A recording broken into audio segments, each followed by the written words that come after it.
Buenas tardes. Voy a pasar a presentar a los exponentes, expositores. La idea es 25 minutos aproximadamente por intervención y generar una instancia de mesa de diálogo. Eso sería lo ideal. Luego daremos paso a preguntas o comentarios del público. Bueno, Facundo Di Vincenzo es doctor en Historia por la Universidad del Salvador, profesor de Historia por la Universidad de Buenos Aires y especialista en Pensamiento Nacional y Latinoamericano por la Universidad Nacional de Lanús. Es docente e investigador del Centro de Estudios de Integración Latinoamericana Manuel Ugarte, del Instituto de Problemas Nacionales y del Instituto de Cultura y Comunicación de Lanús. Compiló junto a Daniela Dambra el libro Manuel Ugarte, Legado, Vigencia y Porvenir, y junto a Mara Espasande y Carlos Godoy, el libro Una Hora Americana, la reforma universitaria desde el pensamiento nacional y latinoamericano, ambos publicados por la editorial de Loma de Zamora, de la Universidad de Loma de Zamora. Y en coautoría con Javier López, El caudillismo en el Río de la Plata, más otros ensayos de historiografía, historia y política, editado por la cooperativa editorial Azucena, entre otros trabajos que sé que están en camino.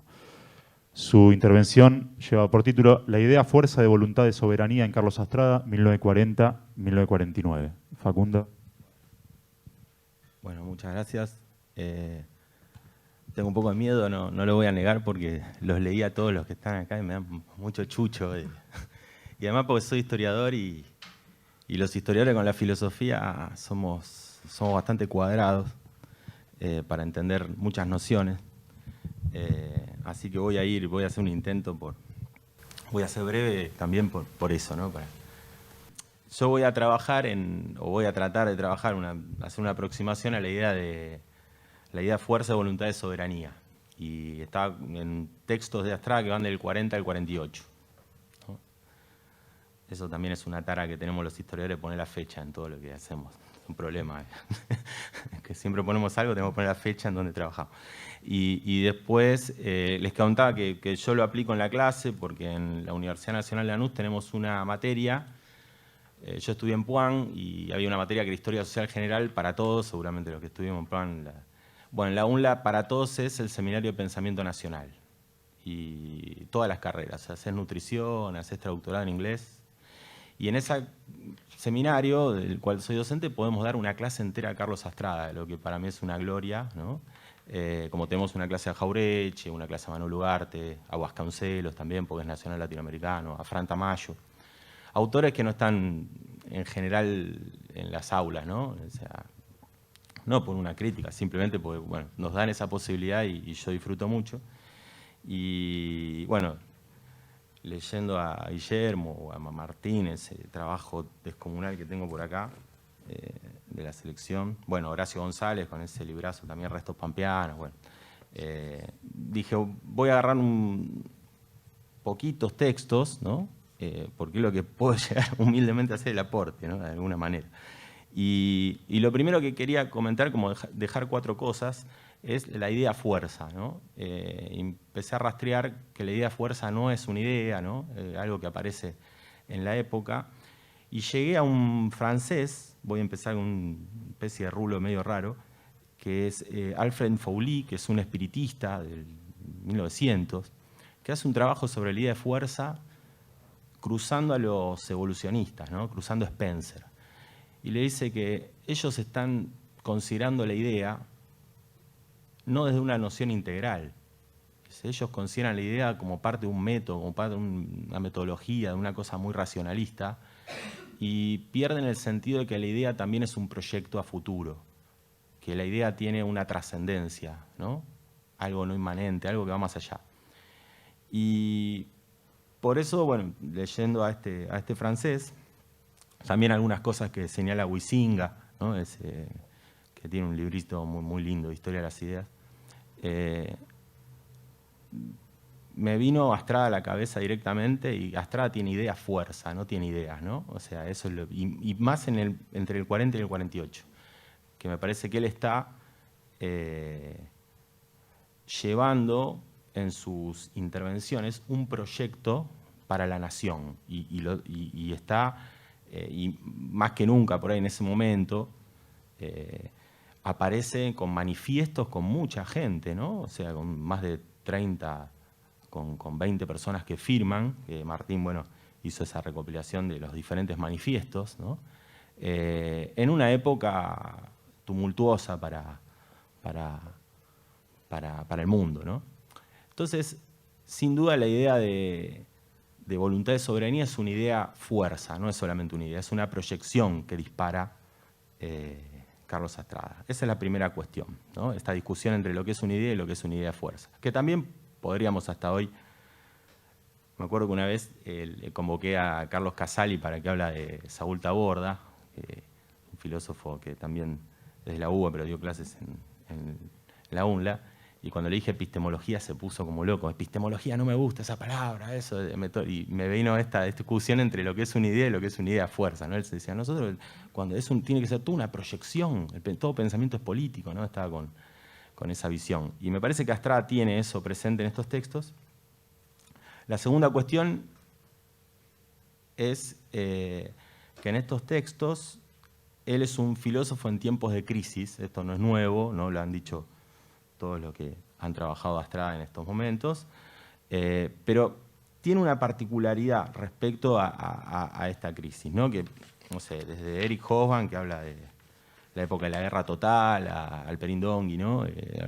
La tormenta en el mundo, o Patricio Gelli, que es también uno de mis maestros, que habla de periodo entre guerras como un momento muy particular. Él va a participar de esta crisis, ¿no? Digamos, con intervenciones, pero con un proyecto que es novedoso, potente, vital, ¿no?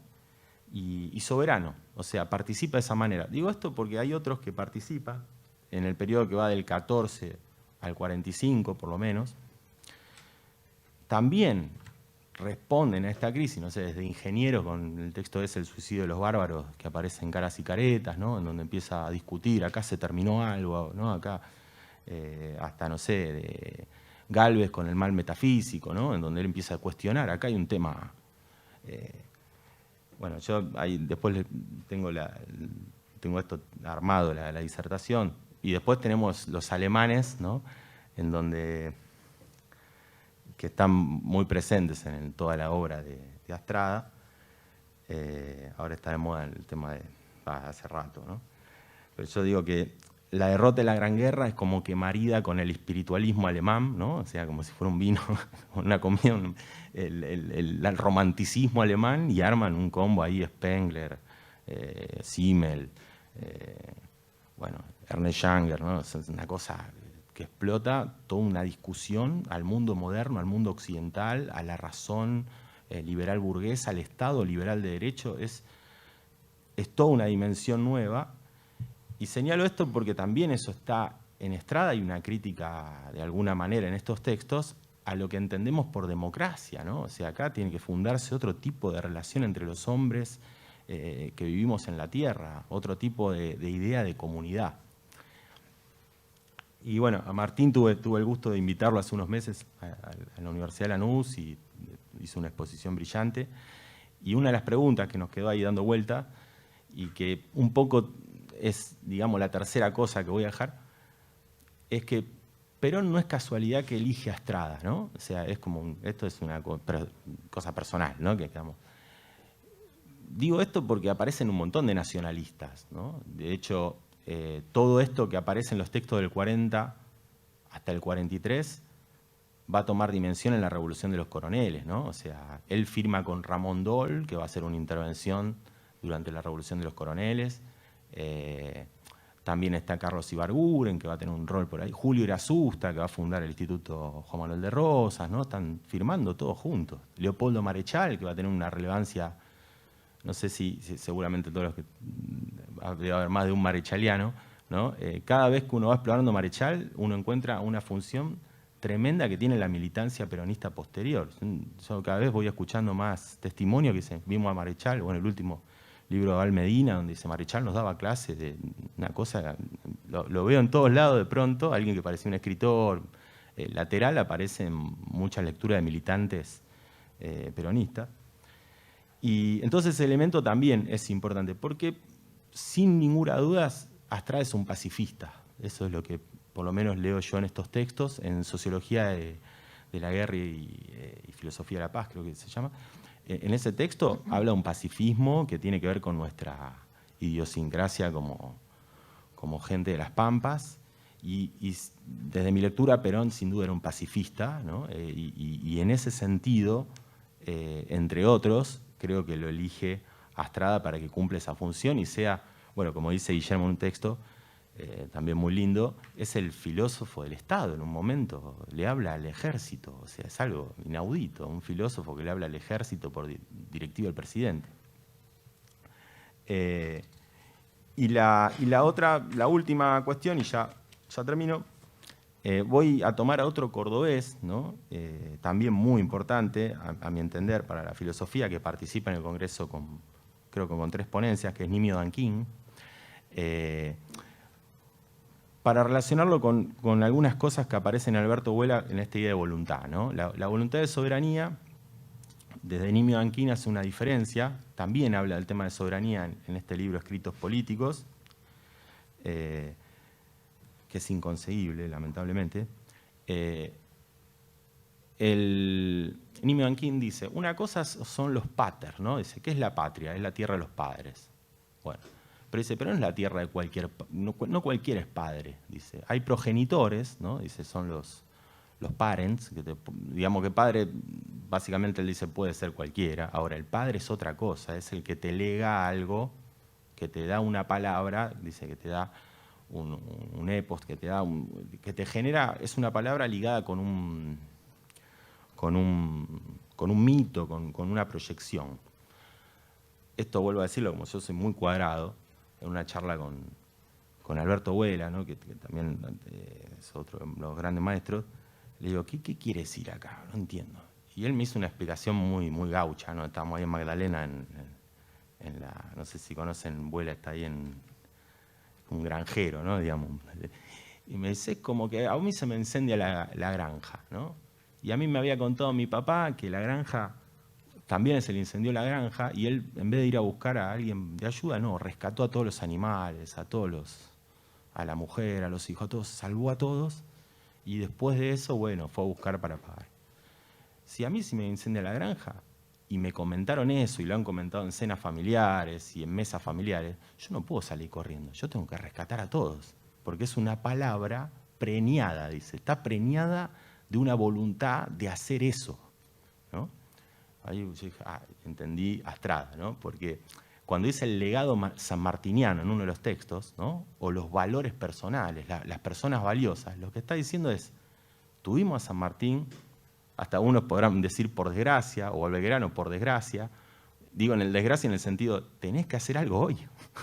Lamentablemente lo tuvimos y tenemos que tener esa voluntad de soberanía que nos lleva a chocar contra cualquier realidad adversa, porque ya la tenemos, es parte de nuestro pasado. Como dice Astrada, tenemos un texto que es el Martín Fierro, que eso ya nos marcó de por vida y hacia la posteridad.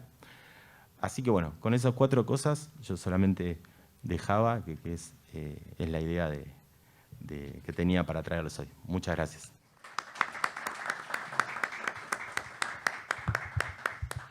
Bueno, gracias Facundo. Ahora voy a presentar al siguiente. No me gusta la palabra expositor, por eso siempre dudo cuando voy a decir, no sé cómo decirlo. Voy a decir expositor a falta de una mejor palabra. Es Santiago Cordero, estudiante de Filosofía del Departamento de Humanidades de la Universidad Nacional del Sur en Bahía Blanca. Participó de 2 proyectos de investigación encargados de estudiar, por un lado, la filosofía argentina reciente y, por otro, la cuestión colonial e imperial en América Latina. Cursó la 5ª cohorte de la Diplomatura Universitaria de Filosofía de la Liberación y se encuentra realizando la tesis de licenciatura sobre la concepción de técnica en la filosofía de Carlos Astrada. Su intervención de hoy, supongo parte de esa investigación, lleva por título Carlos Astrada y la técnica, continuidades y desplazamientos de su sentido. Buenas tardes, ¿cómo están? Un gusto estar acá. Estoy muy contento por la invitación, así que muchísimas gracias. Bueno, mi idea es, de algún modo, como dice el título de la ponencia, que de algún modo preanuncia la pretensión que tuve en mi investigación de licenciatura, que es recuperar los distintos sentidos de la concepción de técnica al interior de la filosofía de Carlos Astrada. De alguna manera podemos decir que, en términos generales, esta concepción no viene a estructurar su filosofía, como sí lo puede llegar a ser otros pilares centrales de su producción intelectual, como el humanismo, la identidad nacional, la praxis, entre otras, sino que es más bien fragmentaria e inconexa, digamos, aparece en determinados pasajes de su producción, pero siempre supeditados a la resolución de otras reflexiones, quizás más centrales de su pensamiento.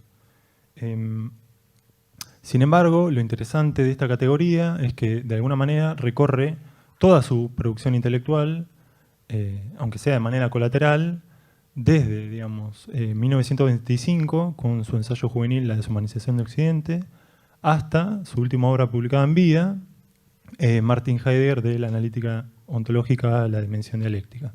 Es decir que, de alguna manera, la reflexión sobre la técnica, de algún modo, refleja la reiteración de un problema,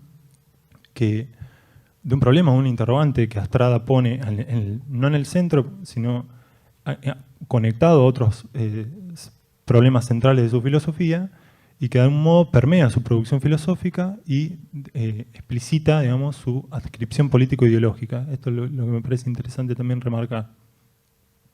Mi intención en esta breve charla es comentar 3 textos que son de la década de los años 50, para justamente como dilucidar cómo los distintos desplazamientos de sentido de esta categoría, de algún modo, acompañan el pasaje progresivo que Carlos Astrada realiza, el desmarque de la filosofía existencial heideggeriana hacia lo que sería su pasaje progresivo al marxismo o a la doctrina hegelo-marxista, que sabemos que de algún modo es como una reasunción de las lecturas tempranas que tiene Marx en los años 30. De alguna manera, este desplazamiento al interior de la filosofía de Astrada en los años 50 ocurre en el marco de la dilucidación de un modelo viable frente a esta coexistencia pacífica entre la URSS y Norteamérica, en donde de alguna manera Astrada busca alternativas viables a esta modernidad periférica que se está dando en Latinoamérica y en otras regiones del tercer mundo, que de algún modo padecen de igual modo el capitalismo transnacional. Los 3 textos que pretendo de alguna manera comentar son la revolución existencialista, el marxismo y las escatologías, y un breve escrito que Astrada publica en la revista cultural Por, que se llama Las Dos Américas, que es del 59, que de alguna manera es una reescritura de un texto que acá Prestia recupera en estos textos recobrados, que es del 42, Destino de las Américas en la historia según Hegel, donde ahí ya Astrada en el 42 presenta, ¿no?, cómo operan estas tensiones entre el progreso técnico y el progreso espiritual que está ocurriendo en Latinoamérica o en el ámbito nacional, digamos. Entonces, en lo que respecta a la revolución existencialista, bueno, Astrada en 1952 emprende su segundo viaje a Europa, y en Alemania, en la Universidad de Hamburgo, si mal no recuerdo, sí, expone su conferencia Humanismo y Técnica, que después va a formar parte integral de la revolución existencialista, donde en ese pequeño capítulo, Humanismo y Técnica, de alguna manera ya preanuncia que la nueva era, el nuevo orden mundial, se encuentra determinado por la era atómica, y la técnica, de algún modo, se presenta como como una suerte de problema filosófico de primer rango, de primer orden, lo ponen en estos términos. Allí va a definir la técnica como la aplicación práctica del dominio teórico de la naturaleza por parte de la moderna ciencia natural y sus recursos instrumentales para satisfacer necesidades humanas, ¿no? Bueno, de algún modo esta definición que da Astrada demarca su vínculo con la tradición marxista, en donde de alguna manera no reflexiona sobre la esencia de la técnica, como lo estaba haciendo Heidegger por aquellos años, sino que de algún modo va a indagar en sus articulaciones económicas y sociales, es decir, que lo va a llevar a un plano más político, por justamente esta tendencia a la lectura que estaba teniendo, ¿no?, en la época, en ese desmarque de la filosofía existencial heideggeriana. En esos pasajes del 52 de alguna manera establece como una subdivisión de los dos modelos que existen en torno al vínculo que se puede establecer con la técnica, que son la negación romántica de la técnica y la tecnocracia. La primera posición la va a representar Ernie Bergson y el propio Heidegger, que de algún modo apelan a una suerte de retorno a una vida anterior a la industrialización, como una suerte de rechazo al poderío que ha adquirido la técnica por aquellos años, en donde de alguna manera se desconoce la determinación real de la técnica y las implicancias de vivir, digamos, determinado por su organización y sometido a ella. Para Estrada, sin embargo, no se va a tratar, digamos, de desandar el camino que ha conducido a aquella instancia a través de la cual la técnica se ha tornado un poderío, sino de lo que se trata, porque esto de alguna manera resulta imposible, porque ya nos encontramos mediados por los medios técnicos, va a decir Estrada, sino que de lo que se trata es de aceptar la técnica en todas sus consecuencias. Recordemos el Hiroshima, había pasado Hiroshima, Nagasaki, y en cierto modo la técnica era un medio a disposición de conflictos bélicos internacionales, como la Segunda Guerra Mundial, sino de lo que se trata es de hacer de la técnica un medio para fines prácticamente humanos. Va a decir. La otra postura va a ser la postura de la religión de la técnica, la posición tecnocrática, que de alguna manera es la posición absoluta que el modelo positivista le ha concedido al conocimiento utilitarista, si se quiere, de las ciencias físico-naturales. Y lo que va a decir Estrada es que ambas posiciones, el modelo tecnocrático y la negación romántica de la técnica, de algún modo se presentan insuficientes como en lo que concierne a establecer vías alternativas a estos dos modelos. No generan pistas nuevas para de alguna manera generar un programa de vida humano, ¿no?, que sea alternativo al que estos dos modelos establecen. Por esto, de algún modo, Estrada le va a conceder al propio Heidegger que la técnica que la historia se ha puesto en peligro por la técnica, porque de algún modo los presupuestos, o sea, que la técnica implica de algún modo los presupuestos metafísicos de la ciencia occidental, con los cuales de alguna manera se genera la dominación. Sin embargo, lo que va a hacer Estrada es otra vez llevar el plano, o sea, la reflexión sobre la técnica más sobre el campo de lo social y de lo económico y lo político. En este sentido, va a decir Estrada que la técnica solo va a tener sentido, contrasentido, justamente mientras se le otorgue la existencia humana, digamos, desde un ideal ético-político que regule justamente sus operaciones. De esta manera, o sea, lo que va a hacer Estrada con esto, presentando esta posición, es que sin un ideal ético-político regulador de las prácticas técnicas, no podemos pensar proyecciones positivas sobre sus prácticas. De esta manera, o sea, por esto le va a atribuir una real responsabilidad, dice Estrada, a quienes, alimentados por el instinto de poderío, los hombres de mando, el capitán de industria, los grupos sociales, las constelaciones estatales, imbuidos de ansia de hegemonía, instrumentalizan los medios técnicos para justamente ejercer una dominación en las distintas esferas de la vida social. Entonces, frente a este avance desmedido de las distintas formas de alienación del capitalismo internacional, o sea, de la sociedad capitalista, la propia fuerza, digamos, de las masas ofrece una resistencia a esta dominación. Lo que va a decir Estrada en estos pasajes es que este temperamento insurreccional de alguna manera va a lograr articularse en movimientos sociales e ideológicos de aspiración económica y política, ¿no? Si bien de este texto no se infiere una referencia clara al justicialismo, podemos decir que por el contexto de época podríamos aventurar que hay una clara referencia al impacto que ha tenido el movimiento, este movimiento político social del peronismo, que ocupa de alguna manera el primer plano en el escenario nacional. Entonces, en estos pasajes va a confirmar de algún modo que esta fuerza, dice Estrada, ha creado sus mitos impulsores, humanamente prospectivos, y hasta se ha vehiculizado en la técnica a la que asigna un valor de medio para la liberación. Con el término liberación, ¿no?, va a esclarecer de algún modo un posicionamiento frente a la instrumentalización de la técnica que se va a ir agudizando en el transcurso de los años 50. Y en esta categoría me quiero centrar porque de algún modo lo que hace Astrada es replicarla en varios textos de los años 50 que de algún modo explicitan su adscripción política, su modelo, o sea, su perspectiva de modelo de técnica que va a ir justamente teniendo desplazamiento de su sentido. En 1956 lo que hace Estrada es emprender su tercer viaje por Europa, donde visita Rusia y dicta una serie de conferencias en la IRCAU, que es el Instituto de Relaciones Culturales Argentina, URSS, en la Academia de Ciencias.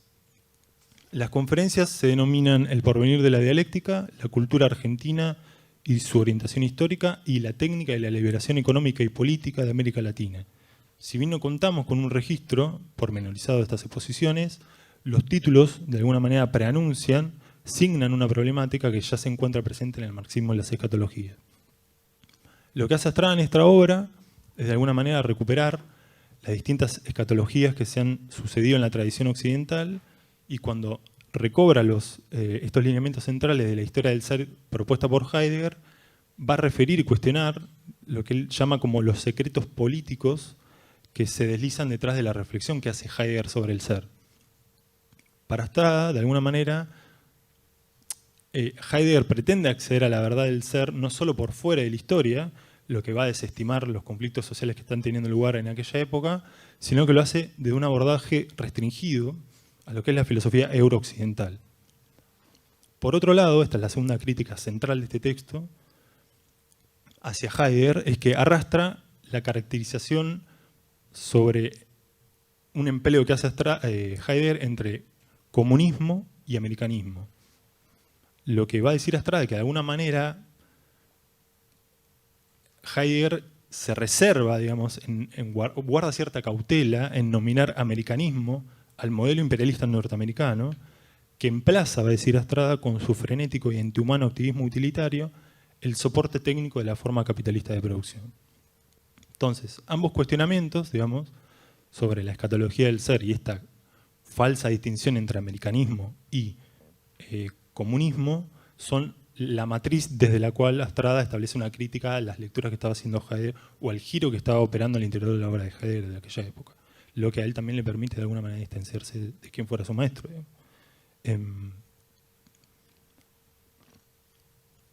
Estos posicionamientos de alguna manera van a determinar cómo Astrada va a concebir el conflicto central de esta época, donde el progreso técnico-científico se utiliza de alguna manera en función de sostener un sistema capitalista de producción, que bien va a decir Astrada, para consolidar la explotación del hombre por el hombre y colonizar económica y políticamente en todos los continentes, pueblos y comunidades étnicas enteras.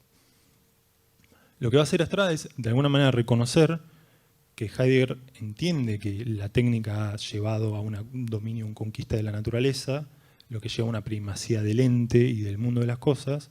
Sin embargo, Heidegger lleva esta problemática a una suerte de olvido del ser, es decir, a un problema de índole metafísico, ontológico, cuando en realidad Astrada va a decir, no, el problema tiene que ver con... es insuficiente una crítica metafísica de este modelo, lo que falta son alternativas que no encubran este problema y la responsabilidad real de quienes emplean la técnica, desideologizando sus instrumentalizaciones.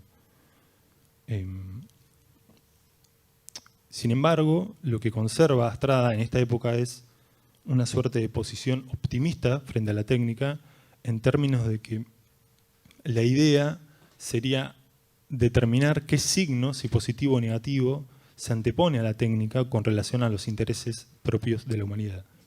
De esta manera va a establecer una suerte de distinción entre cuáles son las características fundamentales entre el modelo norteamericano y el modelo ruso, para, desde su matriz marxista, de alguna manera apostar por el modelo ruso, digamos.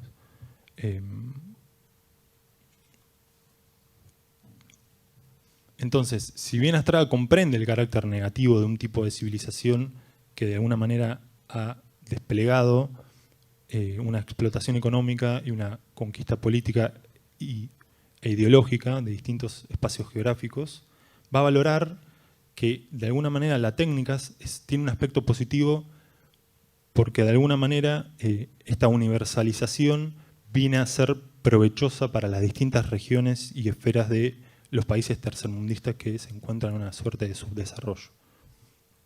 En este sentido va a decir, todos los pueblos y ámbitos culturales tienen que contar, en mayor o menor medida, con la técnica que configura un hecho de dimensiones planetarias. Sin embargo, lo que va a decir Astrada, de nuevo, reforzando esta idea de liberación, es que la tarea va a radicar en disponer de la técnica como un instrumento de liberación para todos los pueblos colonizados y los reducidos a una situación semicolonial por el imperialismo financiero e industrial de Occidente, permitiéndole luchar por su autonomía económica y cultural. Otra vez, estos pasajes quedan relegados al cierre de su obra, que bueno, después en su reedición va a agregar otros fragmentos que de alguna manera vienen a completar esta posición.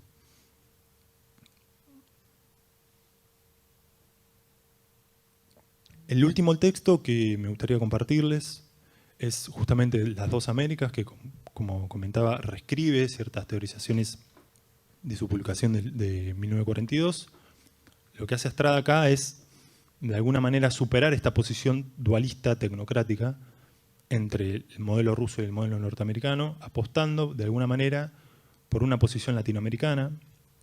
Es decir, que si a inicios de 1942 apelaba a la matriz espiritual de Sudamérica como un bastión fundamental para contrariar este avance de la instrumentalización finalista, va a decir, ahora a fines de la década del 50, es decir, hace todo este arco, va a reescribir estas argumentaciones, desprovistas ahora de esta matriz hispanista, pero haciendo un especial énfasis en el rol redentor de Latinoamérica, de nuestro continente. Me gustaría leerles una frase que quizás es un poco extensa, pero de alguna manera sintetiza cómo Astrada termina por cerrar, a mi entender, antes de su visita a Mao Zedong en los 60, con una posición que de alguna manera se resignifica en los años 60 y va a seguir acompañando su reflexión sobre esta temática, que apuesta de alguna manera por no renunciar a la técnica y a sus instrumentalizaciones, sino que lo que va a decir Astrada es que Latinoamérica, nuestro continente, la concibe a la técnica y la acepta, dispuesta a ejercitarse en su instrumentalización, como un medio para liberarse económica y socialmente y superar su triste etapa semicolonialista. Y sabe que no está sola su empresa, sino que, salvando distancias, lucha al lado de muchos pueblos de otras constelaciones continentales que también insurgen a su propio destino. Ella es un sector comunicante de un frente antiimperialista y anticolonialista mundial, el que, a pesar de sus particularidades étnicas, culturales, geográficas de los combatientes, es uno e indivisible, formando así una sola línea de embestida. Con este posicionamiento o reposicionamiento se distancia de alguna manera de esta coexistencia pacífica entre Estados Unidos y Rusia, desde una relocalización, si se quiere, tercermundista, superadora, que le permite de algún modo discernir su propio lugar de enunciación geopolítico. Sin embargo, nos podemos hacer una pregunta a partir de la recuperación de esta categoría central vincular entre los medios técnicos y la liberación, es, de algún modo, ¿a qué se refiere Astrada con esta liberación, digamos, de los medios técnicos? A utilizarlos como una instrumentalización. ¿Son acaso los medios técnicos un instrumento a disposición de las luchas del pueblo latinoamericano? Prestia muy bien se preguntaba en un texto sobre la revolución existencialista del 52. ¿Pueden las clases sociales, ya sean entendidas como pueblo, clases proletarias, subalternas, pueden disponer de los medios técnicos como para su propia liberación, para su propia lucha emancipatoria? ¿Acaso no arrastra la técnica, de alguna manera, la lógica de dominación de la tradición metafísica occidental? De alguna manera, Astrada va a hacer una apuesta, si se quiere, por concebir a los medios técnicos como un elemento que articulado ideológicamente propicia de algún modo la liberación de los pueblos latinoamericanos y que en los años 60 ya va a tender a reflexionar más sobre la particularidad propia de las culturas, que en esta universalización hacen uso de la técnica, pero con un especial énfasis de la cultura latinoamericana, de la originalidad de aquellas culturas, que tiene que ser un elemento rector frente al avance de esta técnica. Nada más para comentar. Muchas gracias.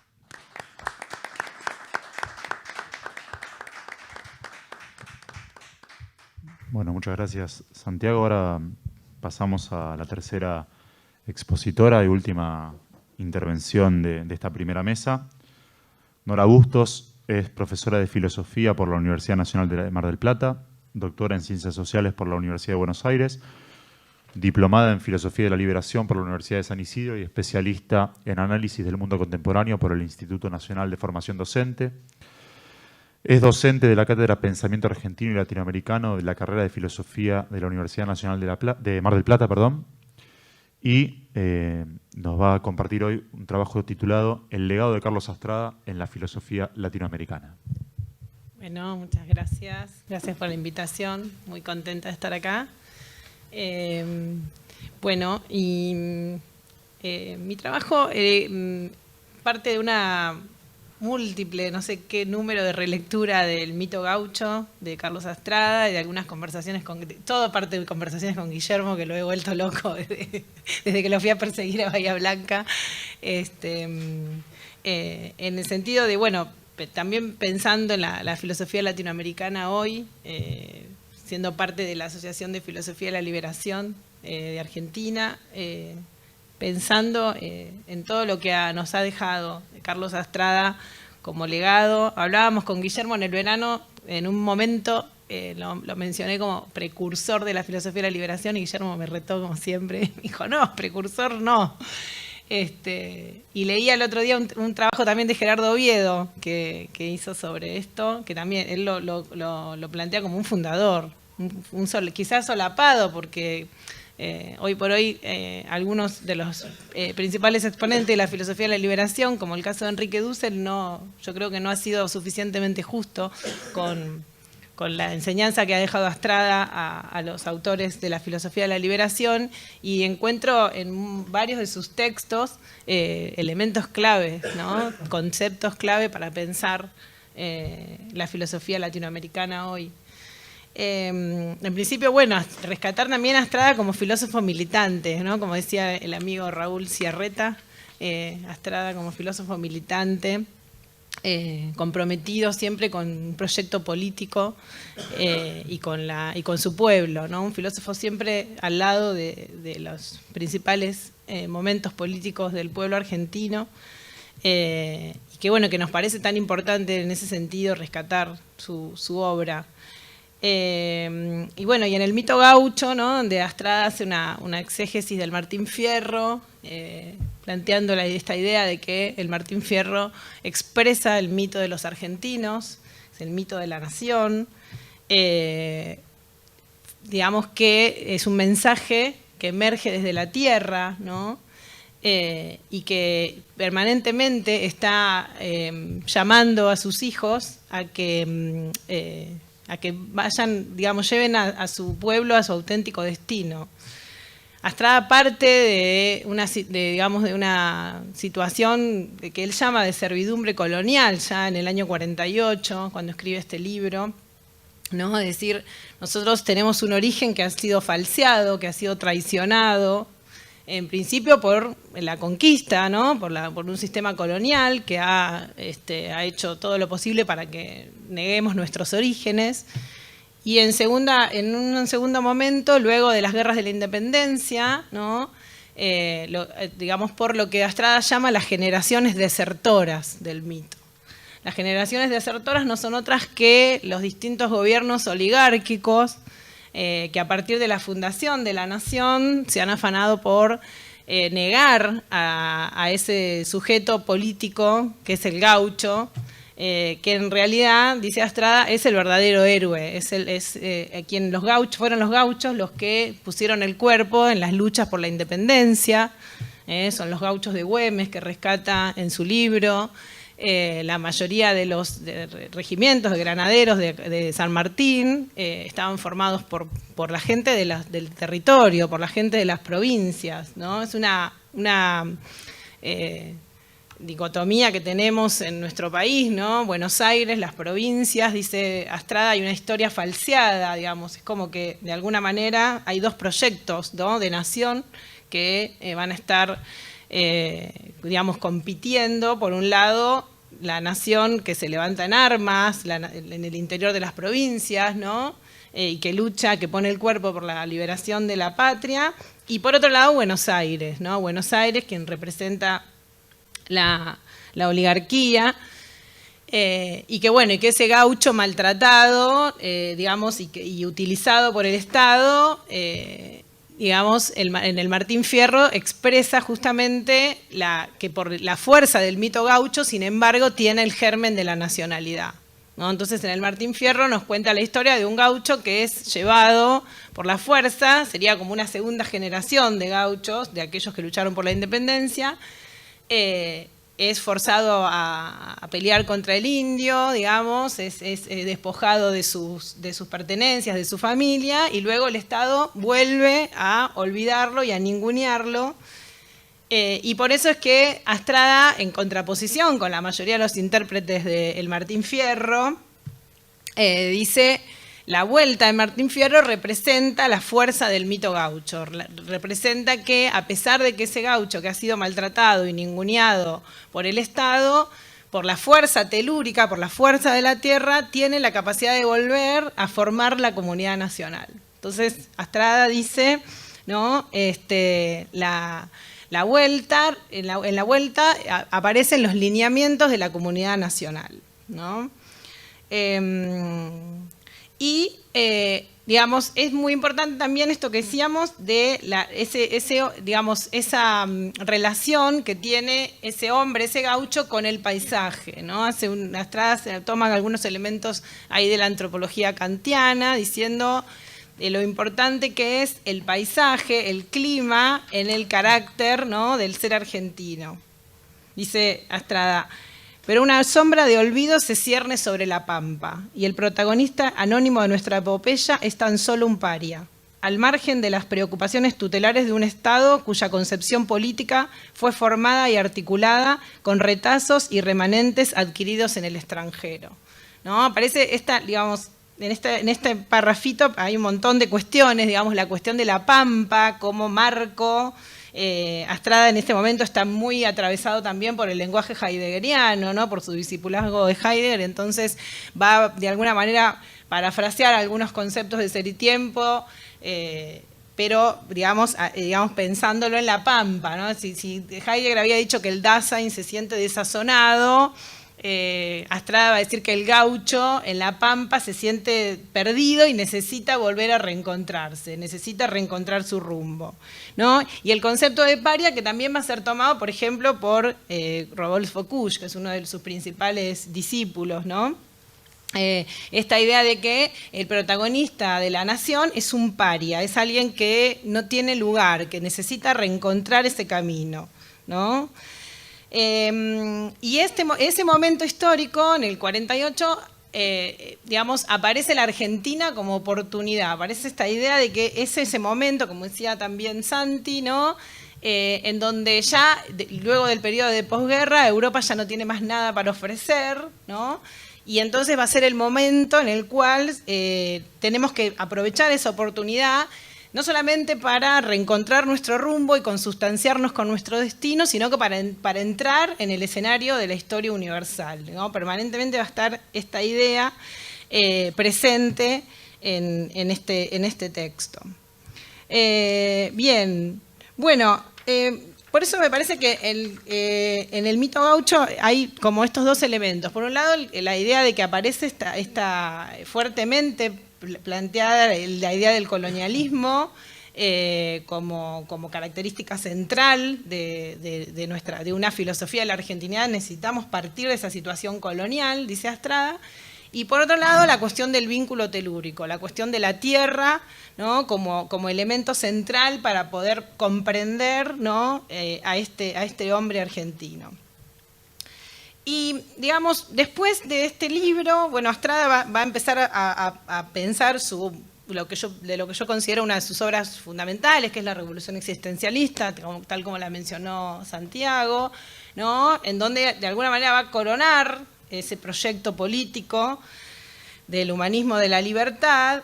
Y luego, en el año 53, va a aparecer un texto en los cuadernos de filosofía que estaban a su cargo, que se llama Mito, Tiempo e Historicidad.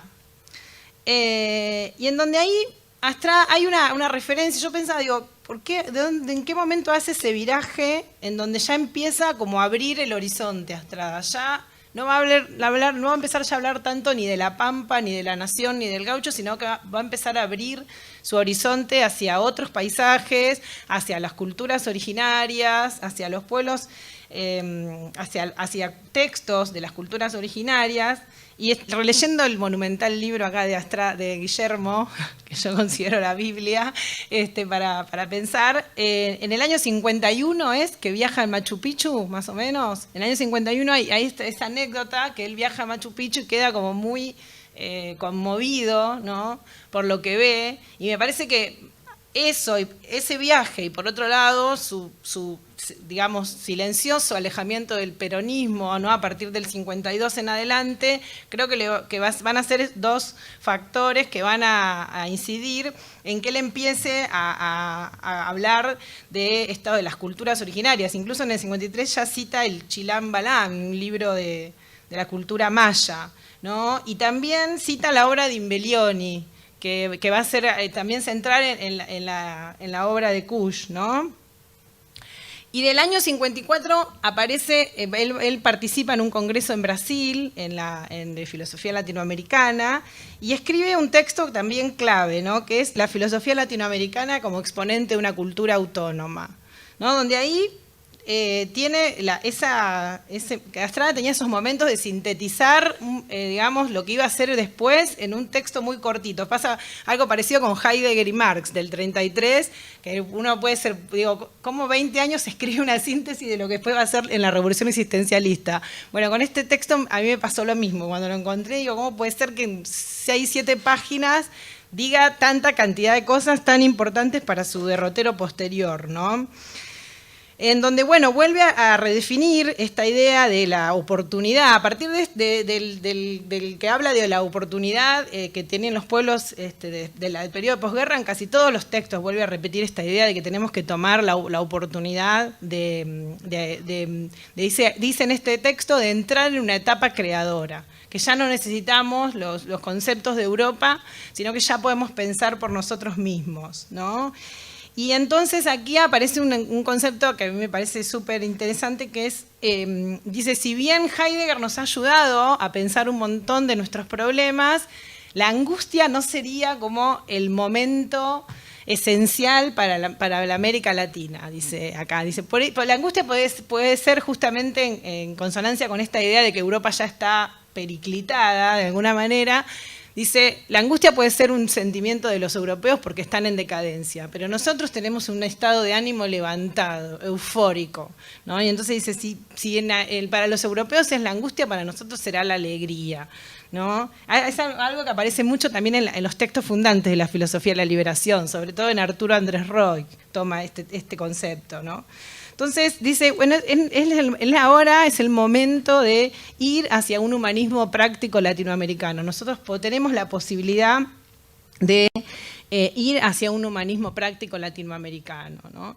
Y otra de las cuestiones que aparecen acá también es una que va apareciendo en varios textos y que también lo toman los filósofos de la liberación, es esta idea de que Hegel, cuando dejó América Latina fuera, como que el espíritu universal no pasaba por acá, dice en un momento que lo de Hegel es como el espíritu universal es como una especie de cometa errático, dice, ¿no? Y en otros de los textos dice, bueno, nosotros en realidad tenemos la Tierra, no necesitamos el espíritu universal de Hegel. Es muy interesante, igual muy paradójico también, porque es una época donde Astrada, de hecho, emprende una gran cantidad de obras sobre Hegel. De hecho, en el 56 sale Hegel y la dialéctica, texto que después va a ser reescrito. O sea, que empieza a pensar la dialéctica hegeliana, pero siempre con esta crítica, ¿no?, de que por un lado, o sea, toma la dialéctica, pero por otro lado siempre pensándola en referencia a la realización de un humanismo latinoamericano. Y bueno, y en el 57 que aparece el marxismo y las escatologías también, ¿no? Toma otros textos como el Popol Vuh, por ejemplo, ¿no? Si bien en el marxismo y las escatologías también aparece esta idea de una suerte de viraje más hacia Marx, ¿no? El texto termina diciendo que el marxismo es lo que no es una escatología, pero sin embargo, bueno, es importante rescatar esto, ¿no? Que toma el Popol Vuh.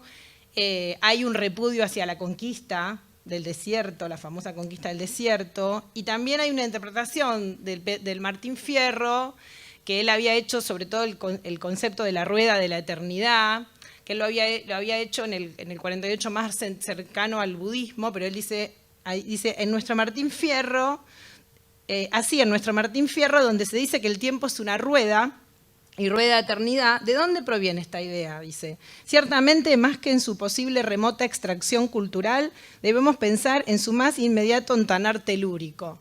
¿No? Es como que ahí plantea la idea de que el concepto de la rueda y el concepto de los ciclos vendría más del Popol Vuh.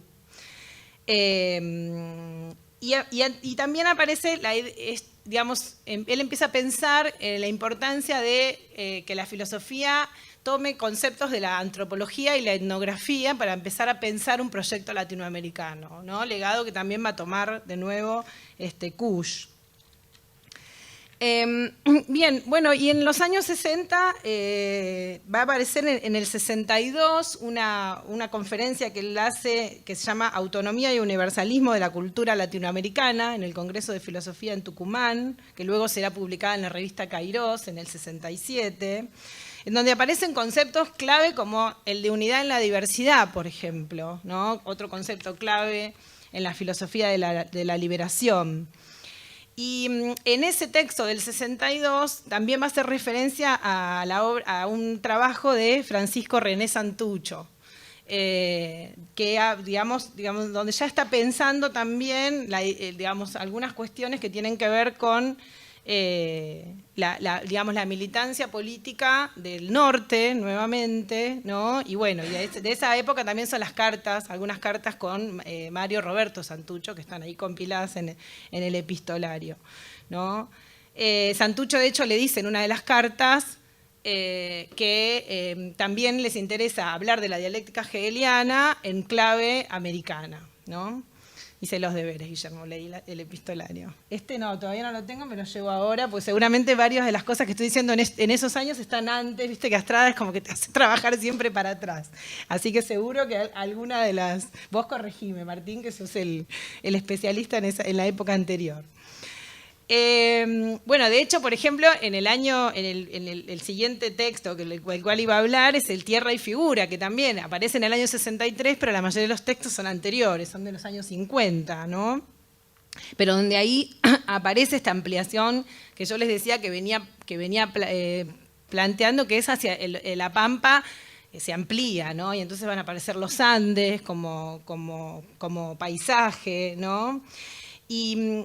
Y va a haber como una especie de redefinición también del mito telúrico, ¿no? Porque él va a decir, también tomando algunas cuestiones de los pueblos originarios, en realidad el mensaje telúrico también tiene que ver con los antepasados que fueron enterrados, que están en la tierra. O sea, los cuerpos de nuestras culturas arcaicas están enterrados en nuestra tierra, y entonces por eso ese pasado vuelve a aflorar permanentemente en el mito, ¿no? Tomando también la idea de la cultura quechua del hombre como tierra que anda.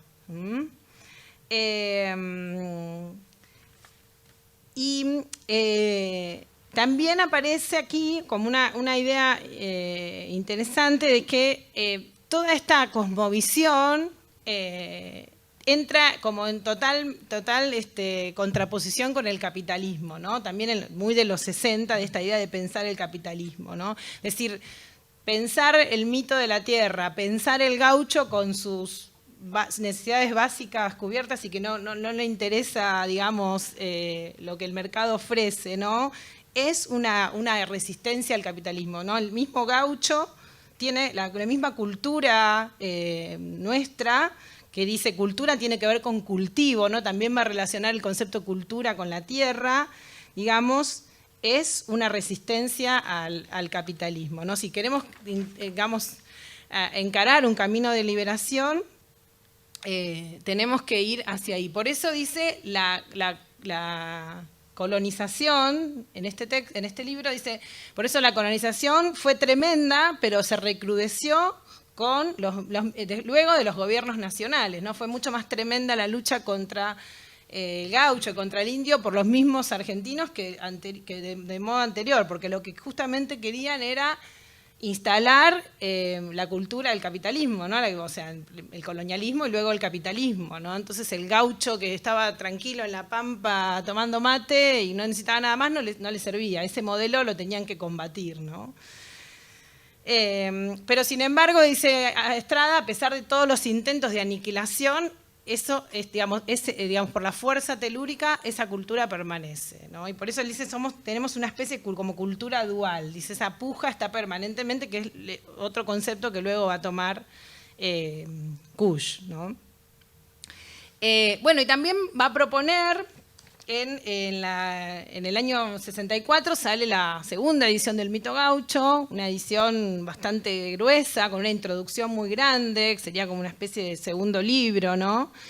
En donde Estrada va a ser muy crítico también del concepto de democracia, no me acuerdo cuál de los compañeros también lo había mencionado, ¿no? Y ante este concepto de democracia liberal va a oponer el concepto de gauchocracia comunitaria, ¿no? Dice...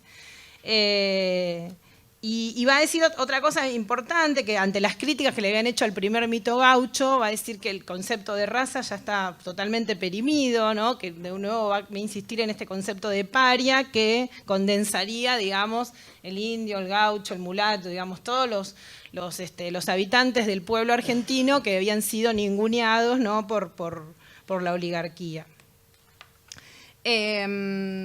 Y va a remeter contra Sarmiento en esta segunda edición, ¿no? En la primera edición, en el 48, ha sido bastante como dentro de todo, ahí con Sarmiento todavía había cierto, pero en el 64 va a decir que la verdadera barbarie moral, dice, es la civilización foránea, digamos. Esa es la barbarie moral, la barbarie que hizo, digamos, con Sarmiento como uno de sus principales exponentes, digamos, anular o socavar, intentar socavar las raíces originarias.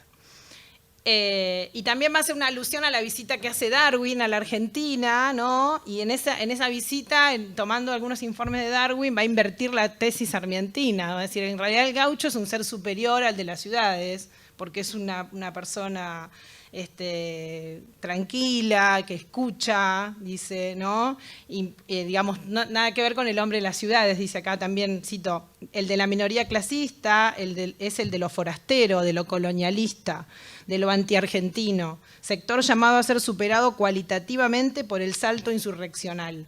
Es que la hormona vital de la liberación solo circula en la corriente sanguínea de los criollos, cuyo ancestro telúrico es el gaucho, ya injerto en el indio. Ahí como lo que les decía anteriormente. Bueno, y va a seguir hablando de esta cuestión en Humanismo y Alienación, en el 64, va a hablar de que la empresa colonizadora ha tocado su fin y que es la hora del humanismo latinoamericano. Y en el 68 va a escribir un textito en su revista Kairos, una de las últimas, la última revista que hace él, con un círculo bastante pequeño, ¿no? Llanos, Rainer, su hijo, y él, no sé si había alguno más, que escriben, había otros autores, pero creo que eran seudónimos de ellos, si no recuerdo. Pero bueno, acá rescata también, digamos, muy enfocado en la época, ¿no? El 68, el concepto de utopía, ¿no? Y va a decir que la utopía tiene que entrar en una dialéctica de la praxis, ¿no? La utopía para él tiene una realización tangencialmente posible, ¿no? La utopía sería como la negación en la dialéctica del estado de cosas actual, y entonces la negación de la negación tendría que ser digamos, el lugar a arribar por las luchas de los pueblos oprimidos, ¿no? Va a decir, bueno, digamos, Bacon, Moro, Campanella, en realidad se inspiran en las tierras de Amerindia, como las llama él. Y entonces no es que es algo imposible e irrealizable, sino que es posible por esto que decía, ¿no? Por la fuerza telúrica de los ancestros. Por último, bueno, nada, estuve viendo también en el epistolario las últimas cartas, en muchas cartas, no solamente las que tiene con Kusch, sino las que tiene con Santucho, con Vieira Pinto, con varios pensadores, digamos, está como, digamos, deja ese mensaje, ¿no? Esta idea de la importancia de la liberación del colonialismo, la importancia de recuperar todo el tesoro originario, todas las culturas que están arcaicas, que bueno, que por suerte están vivas. Bueno, esa es mi contribución a la filosofía de hoy, de esta charla. Muchas gracias.